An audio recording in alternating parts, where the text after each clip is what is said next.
Is Lawrence Lewitton, managing markets editor at CoinDesk, and our own Kate Rooney as well. Kate, we'll get to your story in just a second. Lawrence, I want to follow up with you. What in the world is going on with Bitcoin? I know it's off its lows and the other cryptos. Why did they get just out of the blue, get smacked so hard today? Well, you know, we have a whole bunch of issues involved. Of course, Maynard's comments didn't help.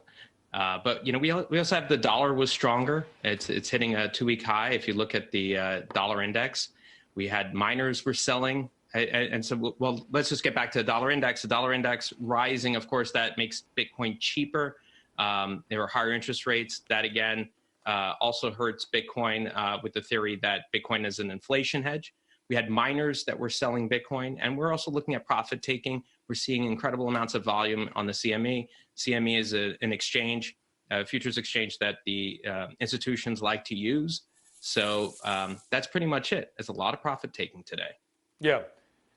Lawrence, one more quick one to you before we go to Kate. Are you hearing anything about Coinbase or other exchanges being down? Getting some people hitting me up on social media saying, I'm having some issues here, but what are you hearing? Yeah, Coinbase had said something that, of course, is affecting potentially some of the indices that are based off of Coinbase, because there's something like a $350 differential between what Coinbase publishes in its price at the moment, or as it did a few minutes ago, and what the rest of the market was showing. That affects the futures markets, because that's how they price.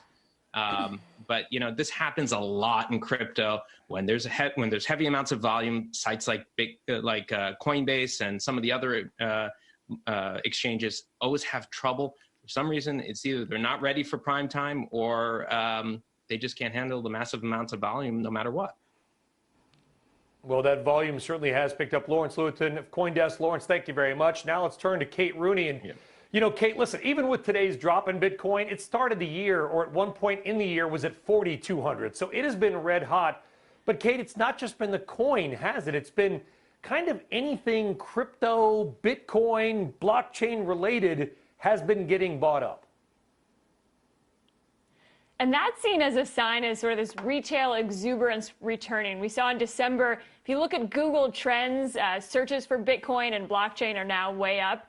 And the story really last year was the institutional investor getting in, and Google searches weren't as high. But we've seen in the past month a lot of these retail investors getting in. And like you mentioned, if you look at some of these blockchain names, not necessarily Bitcoin, but names like Marathon Patent, which is a crypto mining company, another company called Future FinTech. There's one called SOS Limited that does cryptocurrency and some sort of mining. It's a tech company. But all of these companies last week, rallied big time. You saw them up double digits. And according to Apex Clearing, those were 3 of the top 5 most traded names among retail investors. So you can see, similar to 2017 when we saw names like Overstock.com, which rebranded itself as sort of a crypto company versus an e-commerce company. That stock in 2017 really traded right alongside Bitcoin.